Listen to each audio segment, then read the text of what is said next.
Yamwakwa Badwam TV no sia kase so anopen samase na braso sa wotibie bia ye de nanso abaye oman nsem ni ntia wo sa wotibie de todwa wo mu bi ya wo betini enipa mienu de amono mu hono mu a wo ma hyedwerebe wo mu so epra no ede mu oden ye de sansam no ebeba na yakoye nsam foforo mu bambofo akire nipa mienu bi a wo susuo se enipa dunsia bi a NDC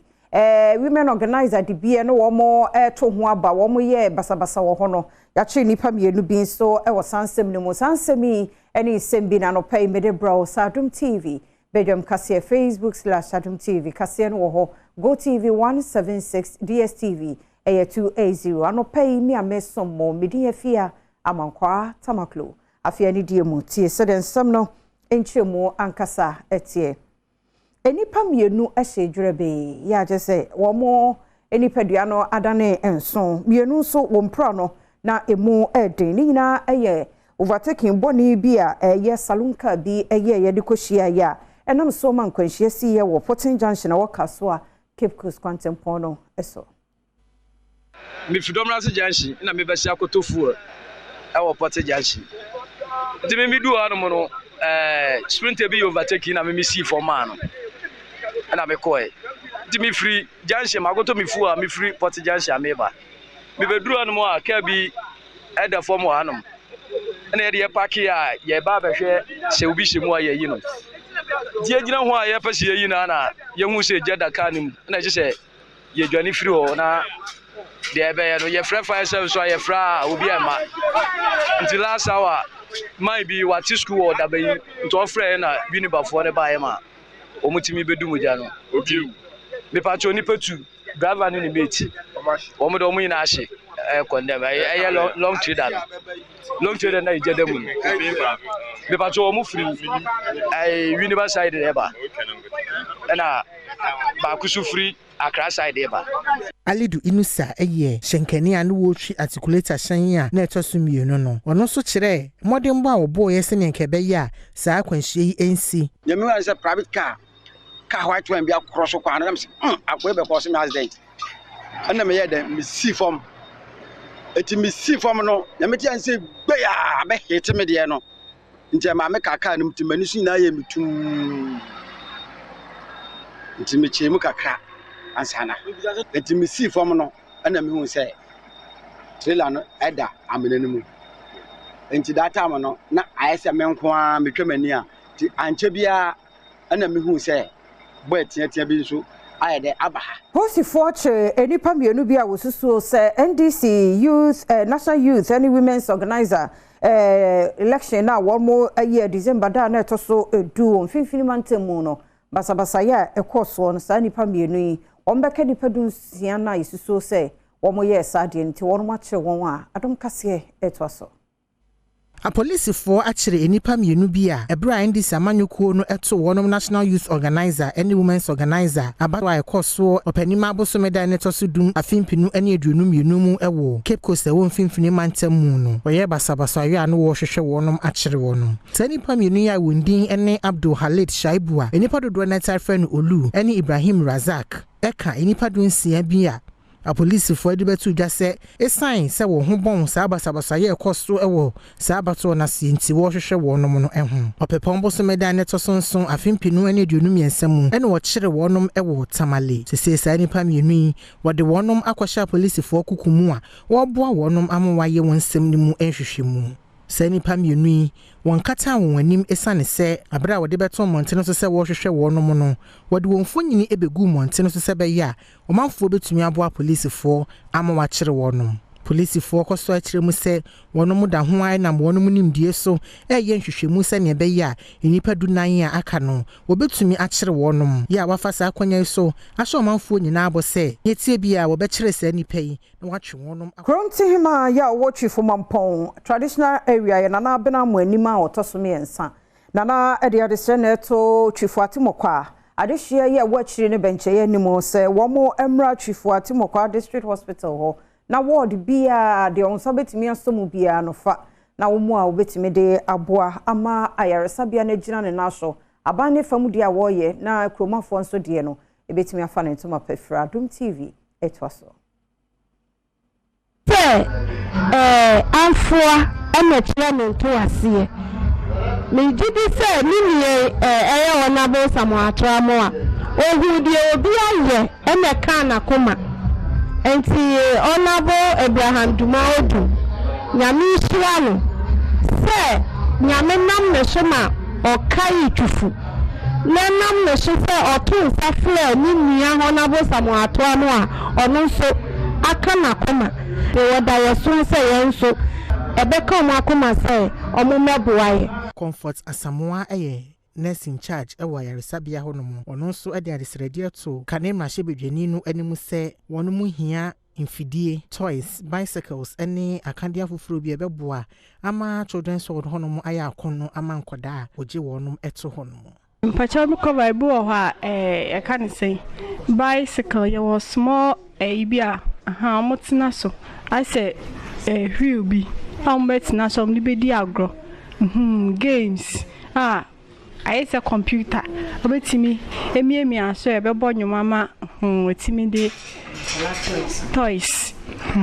why adie because na ye ninda na enye obia so na obetimi aye sede why niam odi abai aka se eta ama ayarefo ya nka yesika no kra aban no esinkete se enuma awodo ye wo man Ghana mo no ba be so won mo sene ankronkra de no na tumi so aboa amoman yakoye nime wo mu se ahokire wo mu de nanso ne famu de bi a obeye de aso se nyumako no ase no aban no se obeye na mampani ene kruchi sansemi gu nkrata so ma osofo a wo hwa kwantempon ho nsam so kwasi amu akwata ekokan ye wo 20th anniversary na First Sky Group for wonmo ADA ase Adom TV ko hunti etwaso ya de sansam no ebebram wo emra esemu wo yenkase ahodo mo yemonwura mu nkoye nsam foforo mo na National Commission for Civic Education de to Ghana fo nyina anim se bre no aso ekobasa abato bi ekoso ewo ya mansini ahodo mu a obi bia nhwemfa ne nsa enhye ase etisa assembly members abato onom no ade ne kobaso no no ade obi afa no ho nhyem na nna beboa maka bi mami nka bia mamu wo nkronkuma mu nso etimi ama ne mu so nti ese yede ye hu hyemu because ade ne senate no ni awo electing no ono na wutumi bisa na asem. That is the essence of a democracy. It's not ye elections because why we elect you be why can say okay ye nyina ye yi wo back no kona ko hwe ye niama soma ye in fact ye betua tax na ye de atua wo kan ade ye make sure say nia wo hia wo de be adwuma no be ye na adwuma na wo ye no na a benefit ye nyinara into no important say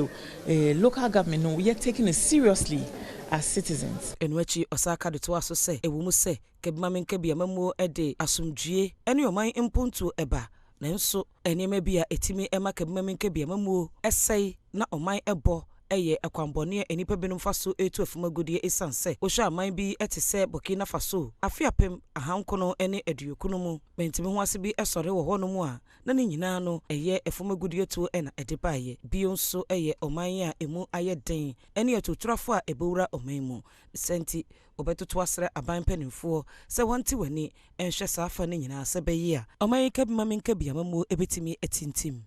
gold ni ade no na munya warlord no eso totio no the secure ni baby oil operation no na afede na etio bebre ba society no mo na afede nkrofo be kontokwa no be start wo gold no ho sa be sha no man egu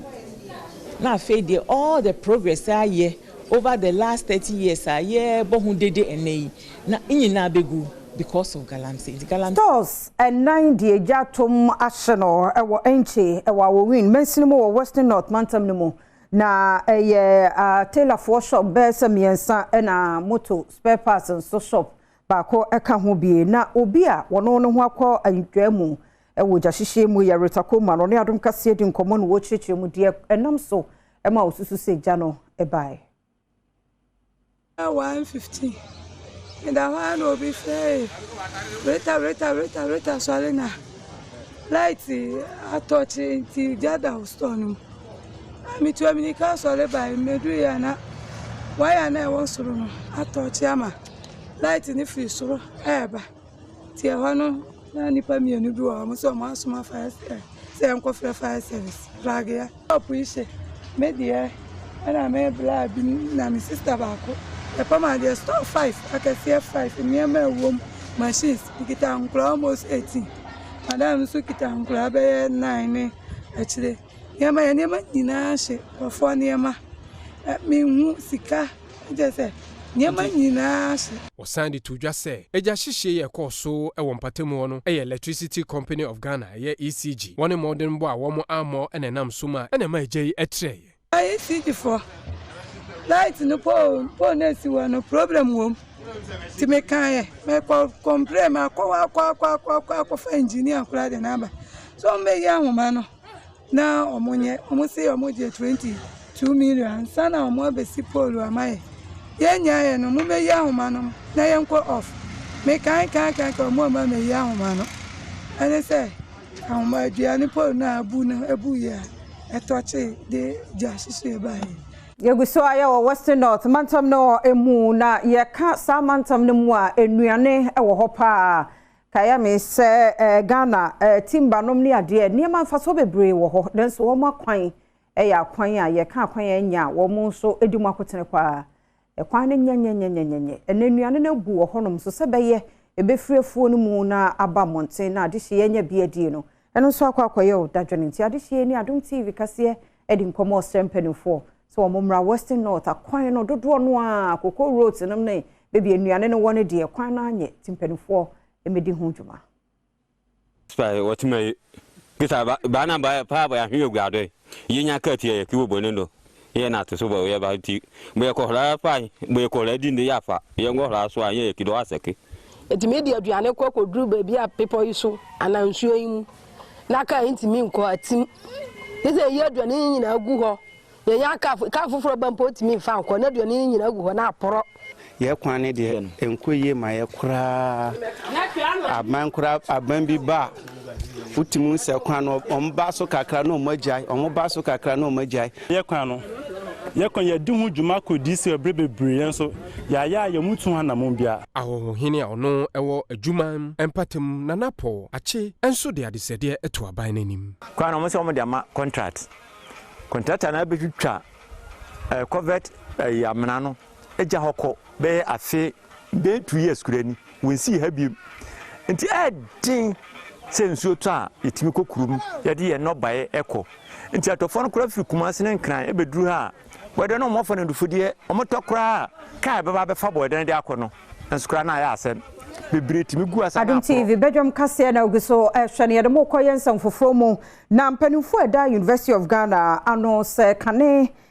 adadafo bia na wo mo junior common room eye executives ewo Commonwealth Hall hono nipa nan wo mabo wo masensen ni nyina ne se management susu se wo mama ho kwan ma wo de hall hono mo no ama nipa bia be kasa no so no enimu ntro ene wo mo aba be kantino wo mabo se nipa kuyi asensen Adom TV kase etoso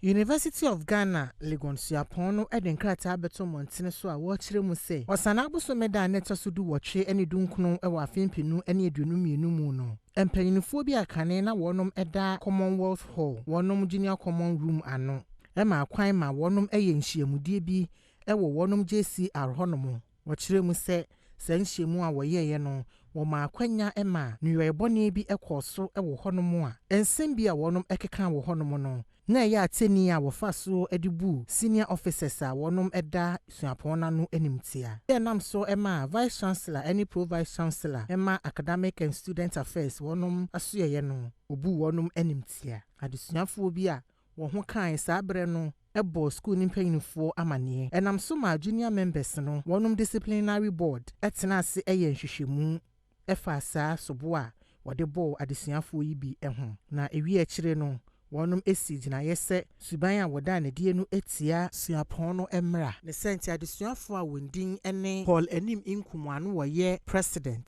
Bright Gati na woye vice president Daniel Kofi Buache na woye secretary ana Daniel Oduenya Akwa na woye treasurer no godifo ne senti watwe wonom adesua asensen a emfie miensa de wontumi enkoto wonom adesua so ewo school mu honom ofofra no waka ho eye Frank Asaria no wa legal officer wono de ehwehwemu a woyɛ nyina no ohu sɛ wodi mobem ne senti wamfa sobuo bia amono ya wono de wo akwanya sɛ obetimi atoa na desua so enkrataa ne mu no wɔkyerɛ mu sɛ wodinkan atwe Paul anim inkum adesua esensen yemfie mienu ansana wodi fo ɛwɔ saa nhwehwemu a woyɛ yenimu onam saa nkrataa yi so etu adesuafo nyinaafo asan so ahyɛ wɔn mu nkran sɛ nhyehyɛyi a egu akwan mu ɛbɔ suapɔn no ho ɛbra no wɔbɛkenkan no ahunu yie no ate ase nso yie sɛnea ɛbɛyɛ a wɔmfa wɔn ho nkɔhyɛ no wie bi mu a ɛbɛma nsunsuansuo sei aba wɔn mo so nkrataa yi Emilia Ejay Mensa ya wɔyɛ registrar ɛna ne nsa ɛhyɛ aseɛ Ghana phobia wɔmote ahyiye wɔ adenta mensini mu wɔn kramantami mu sesese wɔn sono egu ejamo ne nyina ne sɛ demolition bi akɔso ɛwɔ hɔ na wɔn kyerɛ mu sɛ ɛhɔ na wɔn abedwiri hɔ no sa wanhwɛ nipa bɔnfo ba betete hɔ na wadu abɔnofo sam wɔne Adom TV kaseɛ adi nkɔmɔ yi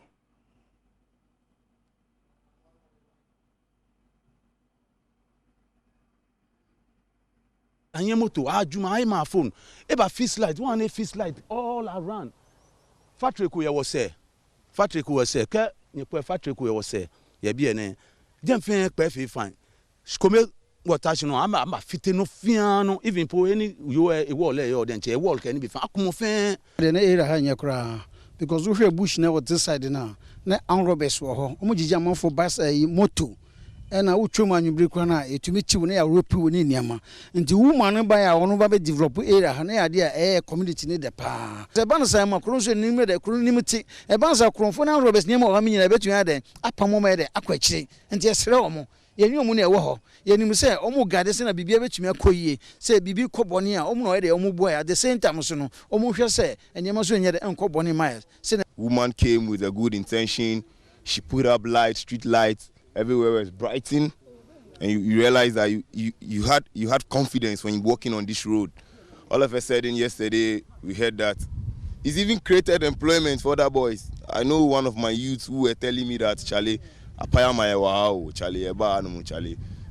bibi Charlie, bibi koso. At least it's reduced what chrono theft ni maybe our hood ni mu